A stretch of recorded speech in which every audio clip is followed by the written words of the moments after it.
का दैनिक मन्ना। Praise the Lord. परमेश्वर के पवित्र नाम की महिमा हो। नया दिन नई उम्मीद में आप सभी का स्वागत है। आज के ध्यान के लिए हम वचन पढ़ने वाले हैं यूहन्ना रचित सुसमाचार की पुस्तक 8वां अध्याय 36 वर्ष। यदि पुत्र तुम्हें स्वतंत्र करेगा तो सचमुच तुम स्वतंत्र हो जाओगे। इस वचन में परमेश्वर के द्वारा दिए गए स्वतंत्रता की बात की जा रही है।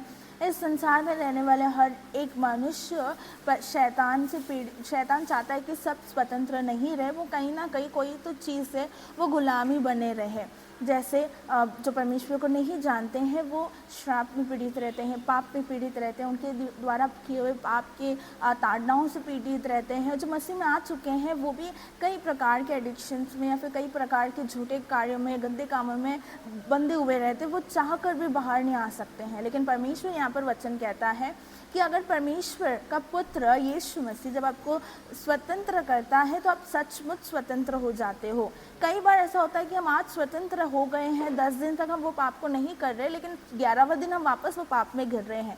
इसका मतलब है आप सचमुच में वो स्वतंत्र परमेश्वर की ओर से आप नहीं पाए हो। अगर आज भी आपको ऐसा मतलब लगता है कि नहीं, बारंबार वो पाप में गिरता हूँ, मैं उठता हूँ लेकिन वापस गिर जाता हूँ, 1 महीना 2 महीना तक मैं पकड़े रह पाता हूँ, उसके बाद नहीं हो पाता है, जिसका मतलब है आज भी अभी तक आपने परमेश्वर की ओर से सचमुच की आज़ादी, स्वतंत्रता नहीं पाई है। परमेश्वर का वचन कहता है कि अगर पुत्र स्वतंत्र नहीं करे तो आप स्वतंत्र नहीं हो सकते हो। तो आज जो भी बातों से आप पीड़ित है, प्रश्नों के साथ है, परमेश्वर की उपस्थिति में परमेश्वर से पूछो कि परमेश्वर इस गंदी बातों से, आदतों से, पापों से मुझे छुड़ाइए, मुझे स्वतंत्रता की जीवन दीजिए। जब आप प्रार्थना करोगे तो हमारे लिए जो क्रूस पर बलिदान हुआ, परमेश्वर का लहू हमें शुद्ध करेगा और हमें परिशुद्ध करकर हमें स्वतंत्र करेगा और हमारी पीढ़ी से पीढ़ी परमेश्वर की आशीष के अंदर बनी रहेगी। हम प्रार्थना करेंगे।